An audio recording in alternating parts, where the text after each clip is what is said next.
Welcome to the G5 Hive and our next installment of our Worker Bee series, where we deep dive into the G5 college football landscape with the folks that know the teams the best. If you're watching on YouTube, please hit that like and subscribe button. And if you're listening in podcast form, please rate and review.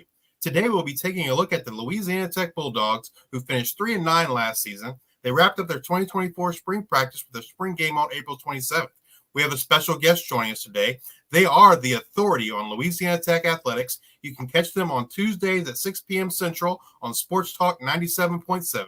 He is a Louisiana Tech alum and a former baseball player. He's also the owner and publisher of BleedTechBlue. He is Ben Carlisle. He can be found at BleedTechBlue on X. Welcome to the show, Ben. Absolutely. Yeah, I appreciate you guys having me on, and excited to talk some Louisiana Tech football tonight. Well, tell us a little bit about yourself and how BleedTechBlue got started. Yeah, like you mentioned in the open, as far as myself goes, of course, BleedTechBlue is a part of the Rivals Network. I've been running the site since February of 2017. One of my really good friends, Jonathan Ford, actually started the site probably 17, 18 years ago. So he ran it for a while. Like I said, I took it over in February of 2017, right prior to Skip Holtz's fourth year with the program, and have been doing it for quite some time now, and really enjoy the gig. I think that, and much like yourself, most likely, when you do these types of jobs, you really do it because you love what you do, and I think that's the big thing for me.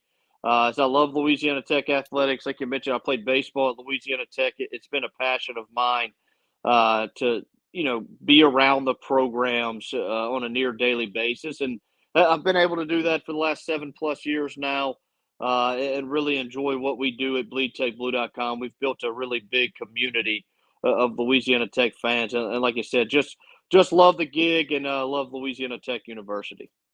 That's awesome, man. Yeah. My partner Luke's not with me tonight. He's on vacation this week, but we have a passion for G5 football. And we don't think G5 gets the coverage that it deserves from the national media. So it's great to talk with folks like yourself and that are covering the schools. Oh, absolutely, and I think you make a really good point, especially in this era of college football that we've kind of transitioned into. The last 3 or 4 years ago, obviously with the transfer portal has kind of changed things in a big way. NIL as well.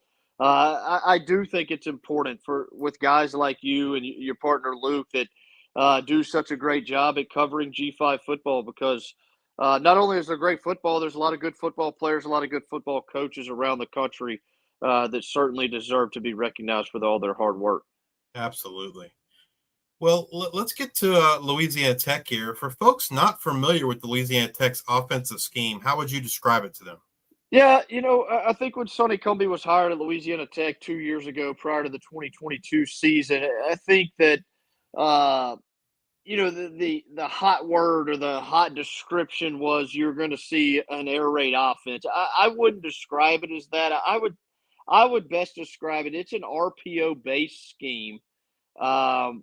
In terms of run pass, they're probably 50-50. There could be given games where they're 55-45 or maybe even 60-40 throwing the ball. But they're looking to be balanced on offense. They'll play one running back, generally 3 receivers.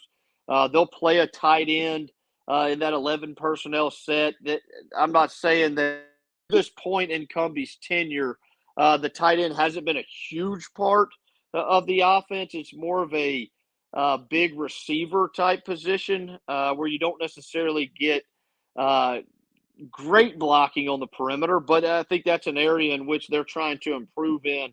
Is just getting better quality blocking on the perimeter from that tight end position. But that's generally what they do offensively. They like to be balanced, and I think that's going to be a really big key for this 2024 team as we get going into fall camp at the beginning of August and into the season this fall. Well, let's get to the position where it all starts on offense, and that's the quarterback. Now, last year, Hank Bachmeier started the season, and if I remember correctly, I think he had a shoulder issue, which limited him to a few games. This offseason, he has transferred to Wake Forest, but due to his injury, Jack Turner got some meaningful snaps in 2023. How did Jack look in the spring, and would you say it's his job to lose going into the fall, or? Yeah, I would certainly say it's Jack Turner's job to lose. Turner comes to Louisiana Tech from Navarro Junior College.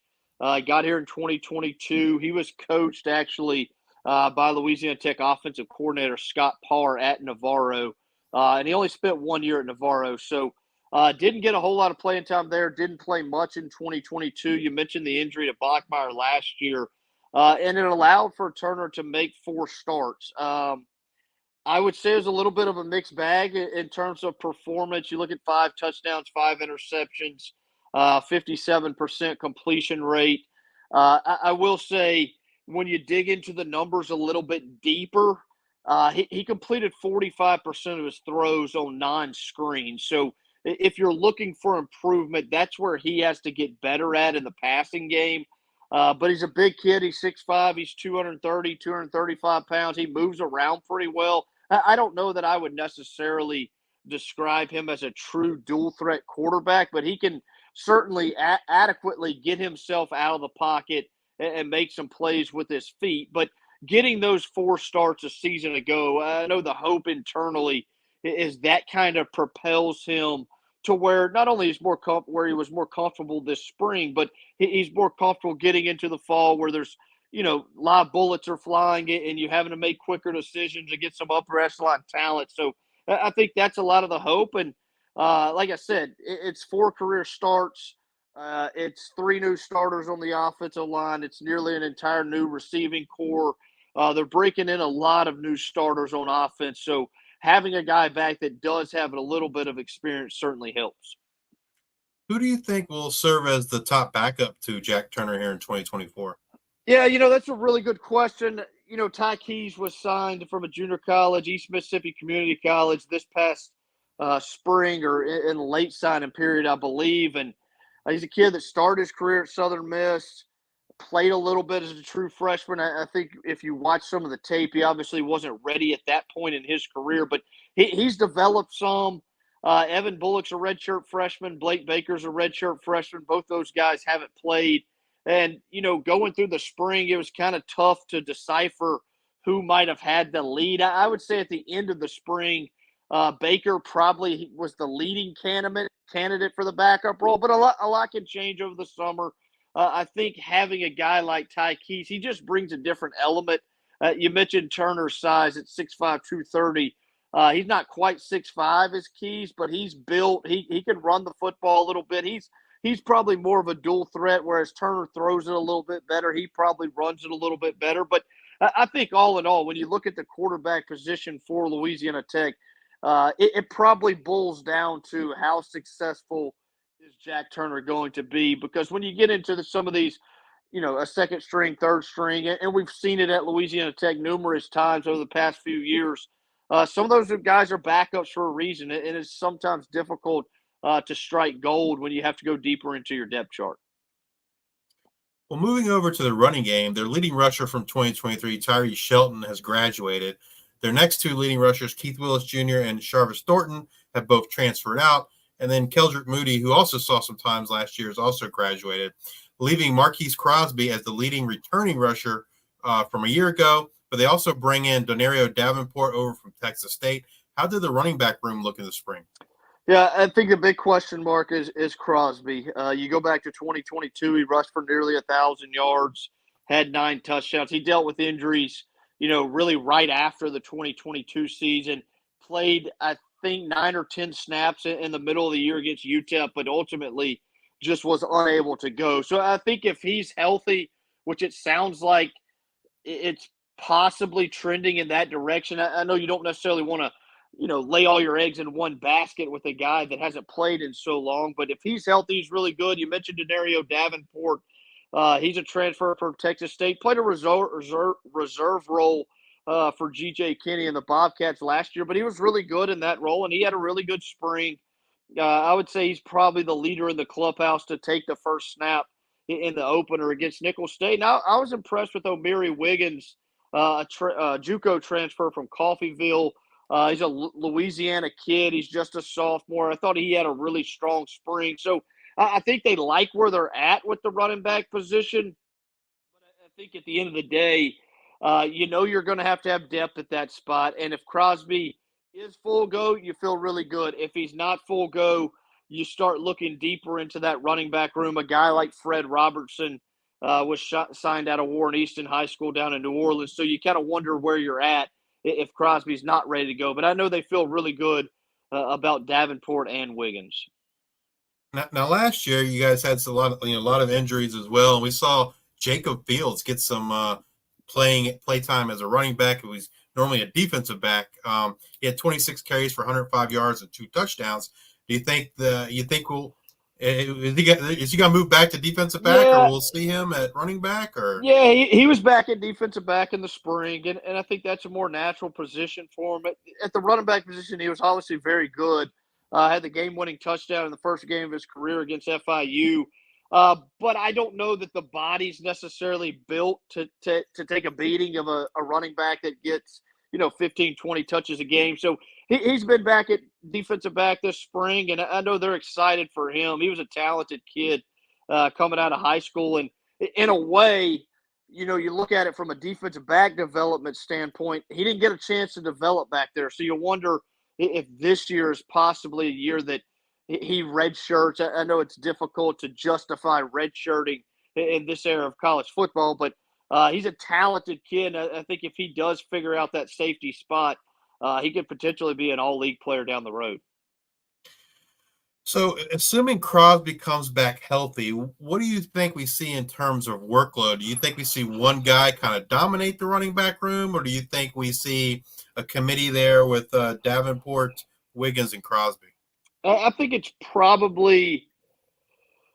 would probably be Davenport and Crosby getting a majority of the carries. I think that you could pretty easily say that they'd probably just about be 50-50.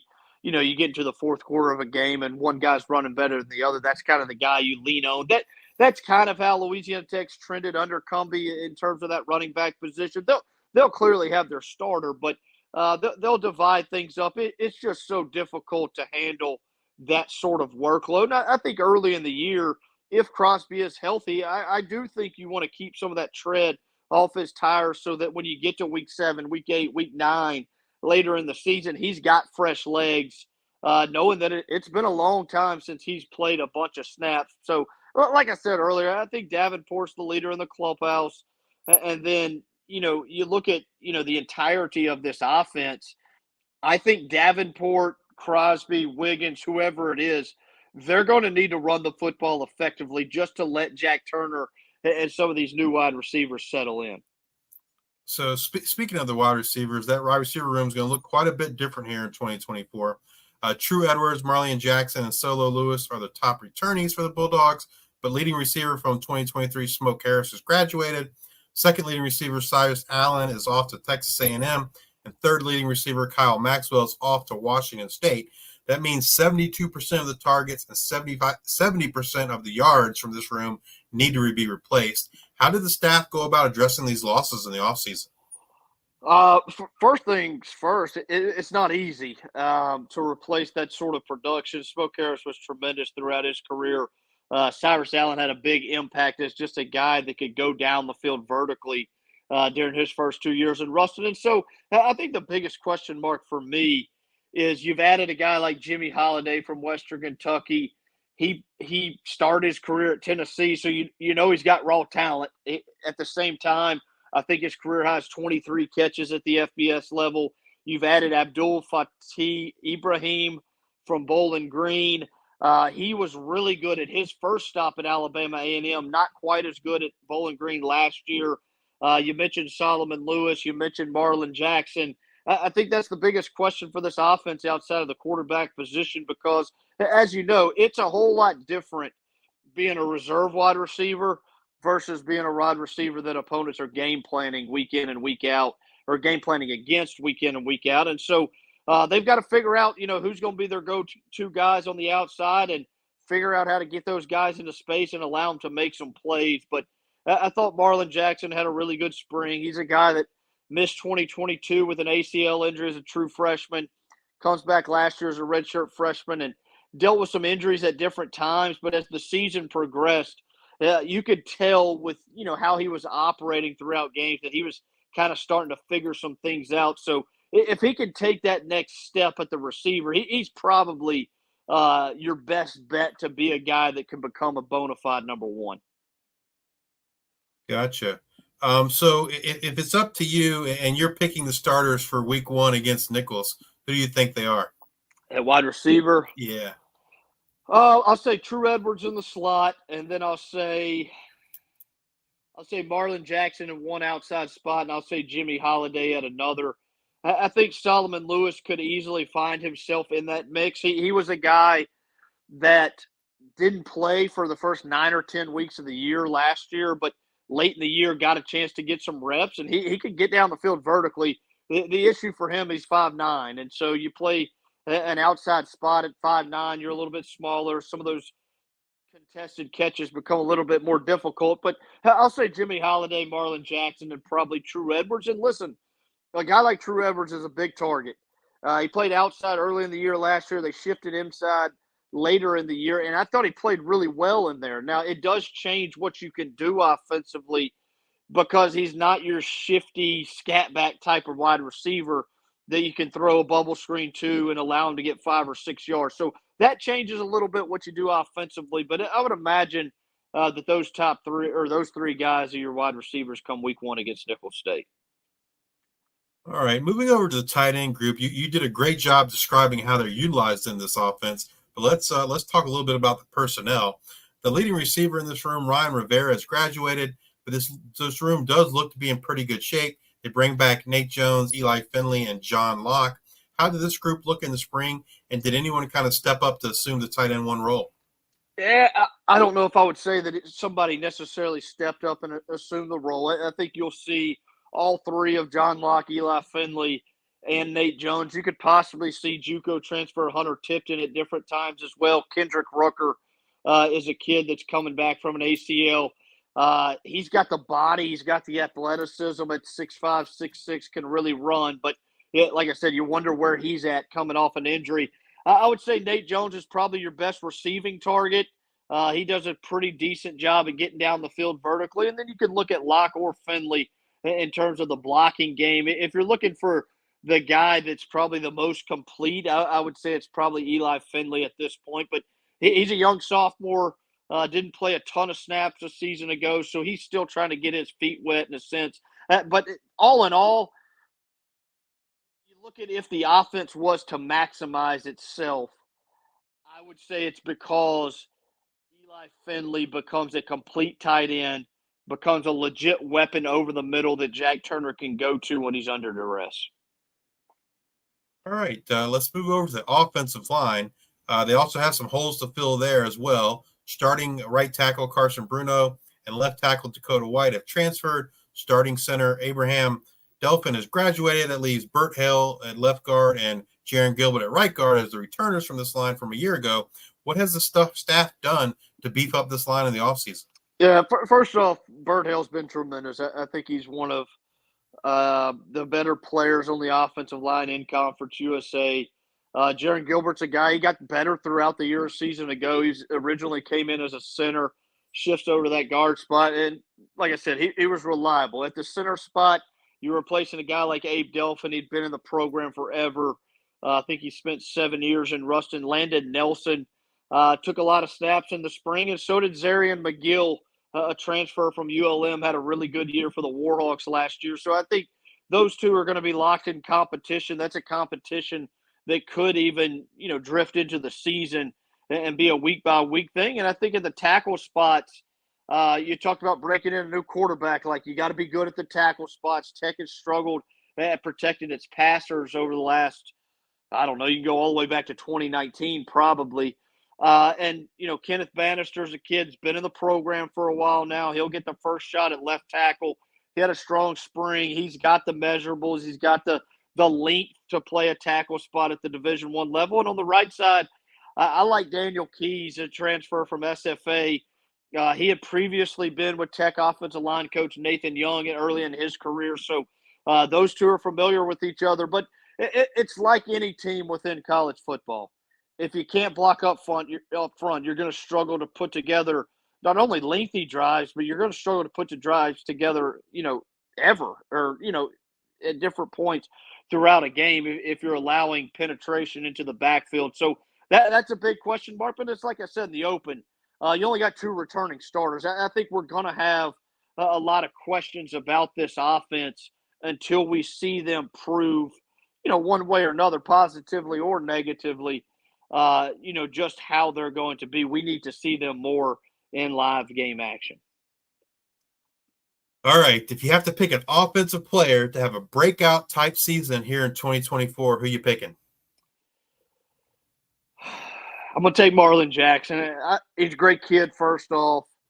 He's had a really good, like I said, he came back from the ACL injury. He was ready to go at the top of fall camp last year, which is a quick turnaround. I think, like I said earlier, he's really, you could tell that he was progressing throughout the end or through the end of last year. I think that carried over into the spring. I think the body's starting to fill out. I think he's a guy that, could go out and catch 50-plus balls for 600 or 700 yards and 5 or 6 touchdowns for you in 2024. Awesome. All right, let's move over to the defensive side of the ball. And they had some changes on the defensive staff in the offseason. Defensive coordinator Scott Power was relieved of his duties. In comes Jeremiah Johnson. He was previously the defensive coordinator at Northern Iowa. Last year, they ran a 4-3 scheme. But what style of defense can we expect to see here from Coach Johnson in 2024? Yeah, I think it'll be multiple. I think in the spring we saw mainly a 3-3-5 look. I don't know. You look at Tech's issues defensively under Scott Power, they really struggle to stop the run. And so, you have to imagine that opponents are going to come in with a game plan, at least early in the year, that they want to establish the run game to see if Louisiana Tech can slow them down. And I say that to get to the point of you run a 3-3-5. I don't know that Tech has a true nose on this defensive side of the ball. Travell Vivians was signed in the offseason from a junior college. He possibly could. Kels Bush transferred from LSU last year. But I just don't know. Zion Nason is more of a true 4-3 tackle. Same goes for some of the other guys in there. So all in all, I think they want to run a 3-3-5, but I think ultimately what you see and what you hear from Jeremiah Johnson is he's going to run a defense that best fits his personnel. And I think that's what we really saw in the spring. And, guys, I'll be honest with you. Like in the spring, they were borderline dominant. And I don't know if it was because the offense was so far behind. I don't know if it's because it's a new defensive scheme. Guys are being allowed to play a little bit more free with a little bit more pace. I don't know if they got just so much more talent on that side of the ball, but they were really, really impressive this spring. Well, let's move on to that talent that'll be running Coach Johnson's defense. Let's start with the guys up front on that defensive line. Deshaun Hall Jr. and Rasan Williams II will be tough losses. They've both graduated, but there's a nice core group of guys coming back like Mikel Clark and Zion Nason, among others.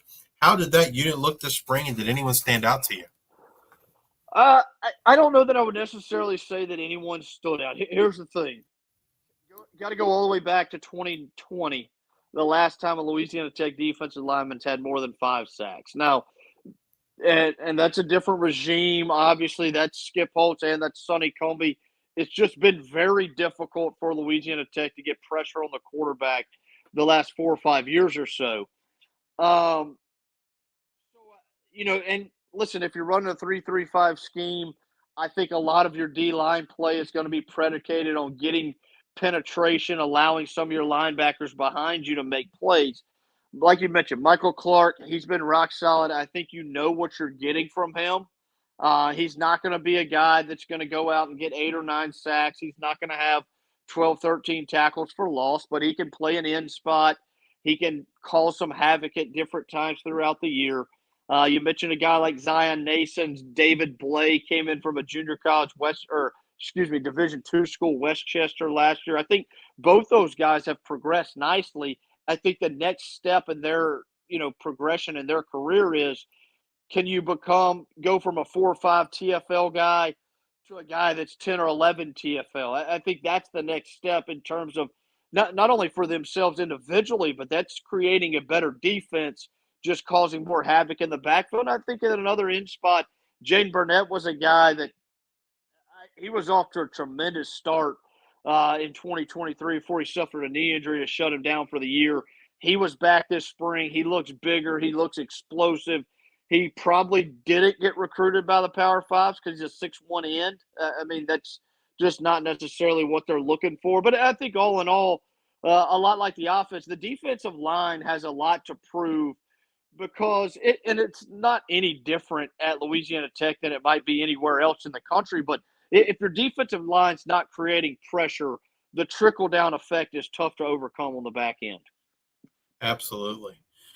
So moving over to the linebackers, that group's going to look a little bit different here in 2024. They lose their top two tacklers from a year ago. Brevin Randall transferred to UTSA, and the leading tackler, Gisler Boateng, has graduated, but they do return Zach Zymos and others. And then they brought in a host of guys in the transfer portal. What can you tell us about this room and who you think is going to step up here in 2024? Yeah, you mentioned the 3-3-5. I think the guy in the middle of that defense is probably going to be Colby Fields. Started his career at South Carolina, spent a year at LSU, came to Louisiana Tech last year. I think we all remember football players had to end up sitting on a second-time transfer. He was one of the unfortunate casualties of that. So he's back on the field.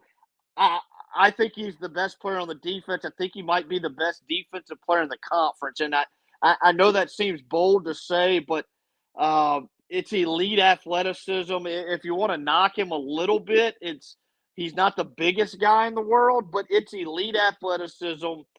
He flies to the football. Just one of those guys that makes plays and causes turnovers. You mentioned Zach Zymos. He had a really good year coming in from Arkansas. I don't know that Tech fans or, even the coaching staff necessarily knew what to expect. I think the next step for him is just becoming even more physical than you were a season ago and allowing yourself to take that next step in your career. And then they also added a guy, Pitt Cage. He was a freshman All-American at Nicholls State back in 2021. He's been at LSU. He's been at UTSA.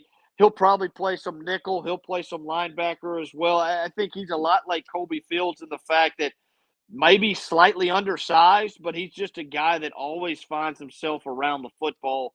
And when you're looking to improve a defense like Jeremiah Johnson's trying to do and really trying to flip the script in 1 year, you got to have guys that go out there and make plays and find the football. Well, Fields might get that 1 year back because the recent ruling. Yeah, so that's the NCAA does a lot of stupid things, but that's one thing that our affiliate definitely got it right. So yeah, no doubt. All right, moving over to the defensive backfield, they also have some key losses, graduating Miles Hurd, Cecil Singleton Jr., and Conference USA All-Conference first-teamer Willie Roberts. This room is highlighted by the return of guys like Cedric Woods, DeMarcus Griffin-Taylor, and last year's freshman standout Michael Richard. How did this unit look in the spring, and did anyone stand out? I'll say that they looked improved, especially at the safety spot. I think they had to add more speed to that safety spot. Michael Richard, you mentioned, he's a freshman All-American. He's moved back to more of a traditional safety spot. He played the nickel last year. It's just as a guy that was trying to refine some technique stuff as a young freshman. And I think he looked really good this spring.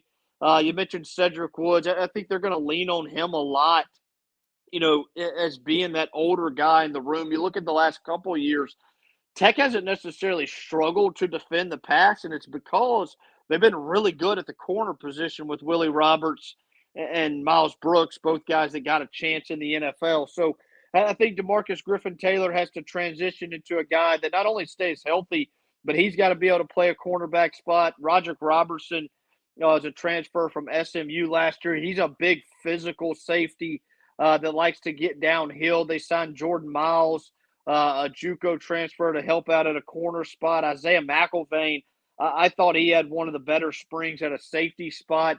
He was a reserve safety after coming over from San Diego State last year. There's so many names in this group. B.J. Blake was a JUCO transfer signee. Jordan Morgan comes in from UNLV, was really good at UNLV in 22, didn't play in 2023. What do you get from him in 2024? So I say that all to say this. I thought the DB room looked really much improved. There's obviously a lot of new faces back there, but they look like a talented group. And then I think most importantly at the safety spot, they got faster. And it's not only a group that can become physical and come downhill and hit you. They can run with a tight end. They can run with a slot guy more effectively now. No, obviously, it's a new coach and potentially a new scheme here. But last season we saw Miles Hurd be a very effective tackler there from his safety spot.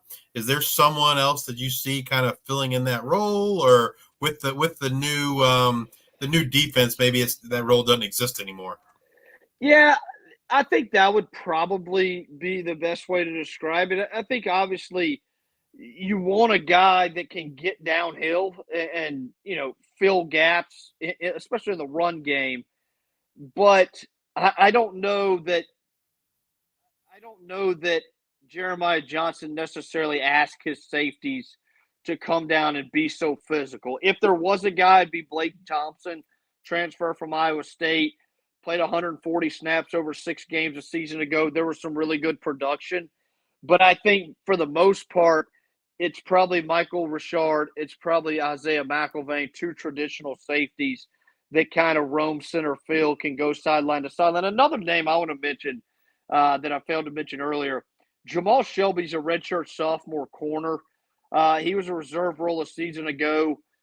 I mentioned a guy like Colby Fields, how I think he can be one of the best defender or one of the best defensive players in the conference. I think Jamal Shelby has more NFL talent than probably anyone on this roster. He's 6'2", he's 190. There were some question marks coming out of high school. Can he play corner? Is he more of a safety? He's a true corner. We know what it looks like in the NFL. They're looking for tall, long guys that can play the position. I'm excited to see what he looks like in 2024. All right. If you have to pick a defensive player to have a breakout type season here in 2024, who are you picking? For me, it's no question. It's Colby Fields. I think he's a guy that could end up with triple-digit tackles in the spring game. Obviously you're not tackling the quarterback. He probably had 3 or 4 sacks. I think he's a guy, like I said earlier, he's going to force turnovers. I'll say this. If Tech's defense makes a gigantic improvement in 2024, he's not going to be the sole reason, but he's going to be the main reason from his playmaking ability. I think it's vitally important that they keep him healthy throughout the year. With spring practice now over, which position group or groups do you feel is the most concerning? But I don't know if concerning's the right way. I just think there's so many question marks offensively. You look at a season ago as a middle of the pack offense, and you only return 2 starters. And so, and my thing is, some folks might view this as negative, but my point is this, and it's like I told you earlier, it's very difficult to go from a 4th or 5th option at wide receiver to a bona fide number 1 or number 2. Denario Davenport was really good in a reserve role at Texas State. It's different when you start touching the ball 20 times a game. Jack Turner, yes, he made 3 or 4 starts. I thought he played especially well against Nebraska. In that Nebraska game, I think he dropped back to throw 41 times. They only blitzed twice. So, like I said, I'm not saying he didn't play well, but it also wasn't an aggressive approach. And we saw the next week UTEP decided they were going to come after him, and it ended up being 9 out of 25. So there's just so many different question marks offensively that a lot of those won't be answered until we see this team on the field in a game and giving themselves an opportunity to answer those questions about how good they can be. Well, we're probably about a week and a half, maybe 2 weeks away from fall camp starting up. The roster's probably pretty much set. I don't know their scholarship situation, but do you think they're looking to add anything else to the portal? And if they are, what position they might be looking at?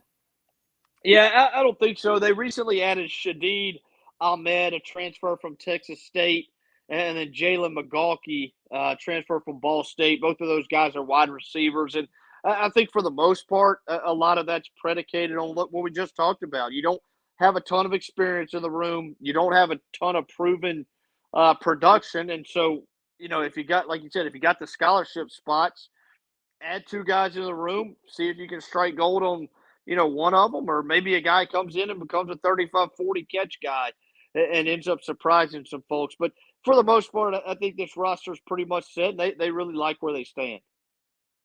What would you say is the main strength of this team? I'll say the linebacker position. You talk about Zemos, you talk about Colby Fields. There's some other guys in that room. C.J. Harris transferred in from Kent State. He had previously played in Jeremiah Johnson's defense when Johnson was there in 2022. Sifa Leota is a transfer from North Texas that had a good year 2 years ago. Jaden Mayfield's a freshman out of right here in Ruston that was part of an all-state team. I think he could push for playing time early. I thought DeMardrick Blunt, redshirt freshman out of Monroe, Louisiana, right down the road from us here in Ruston, had a strong spring.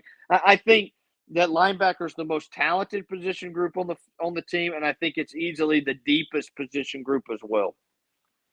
So when it comes to recruitment of new players and retention of existing players, how has NIL and the transfer portal impacted the Bulldogs? It's a really good question. Obviously, you lose a guy like Cyrus Allen. The prior year, you lose a guy like Trey Harris. Those guys go to Ole Miss, Texas A&M. I don't know that any G5 program outside of, maybe 2 or 3 are keeping those guys around in this era.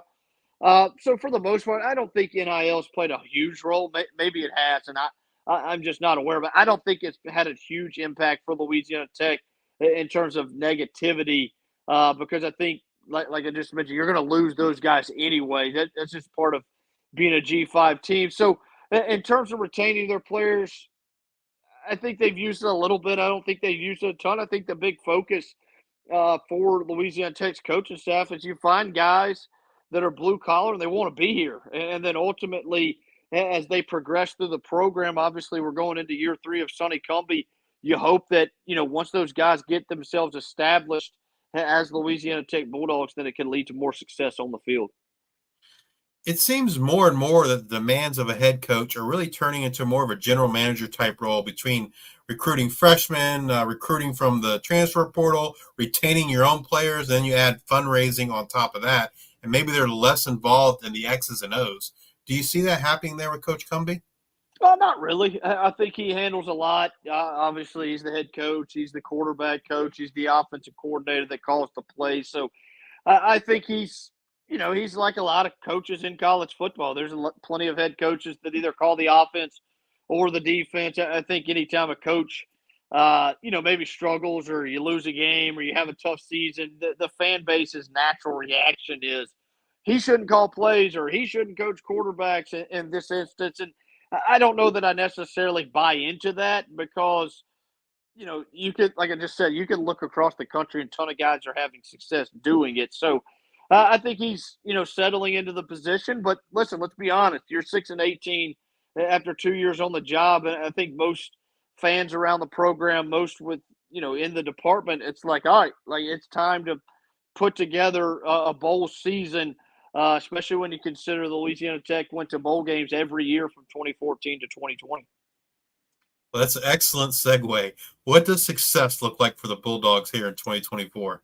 I think it's a bowl game, and I don't think that there's any other way to describe it. Now, we could get into, if you go 6-6, but you only score 20 points a game, you weren't that entertaining. I'm not into all that. I'm into you got to get to a bowl game. And I think you look at some of the various strength of schedule prognosticators out there, it's one of the worst schedules in the country. So it's certainly doable. I don't know how likely it is. Like we talked about, there's a lot of new faces on both sides of the football. But I certainly believe that the expectation in year 3 should be the Louisiana Tech can get to a bowl game.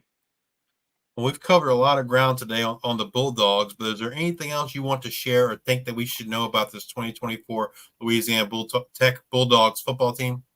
No, I think that's about it. I think we covered everything, and I appreciate you having me on, and certainly look forward to visiting with you more in the future. Well, Ben, thank you again for sharing your time and knowledge with us today. We greatly appreciate it. Thanks, man. If you're watching on YouTube, please hit that like and subscribe button. If you're listening in podcast form, please rate and review on Spotify or Apple Podcasts. Thank you all for your support. And until the next time, we are the G5 Hive. Fight, fight, fight for all red and blue. Show your might and we'll root for you. Get on your toes and you beat your foes and don't let them break through. Tech, tech, tech, hit those lines like good old canines. Breakthrough for us. Touchdown or two. What's he say? 1 and 10. Let's all go in to win for the Reds.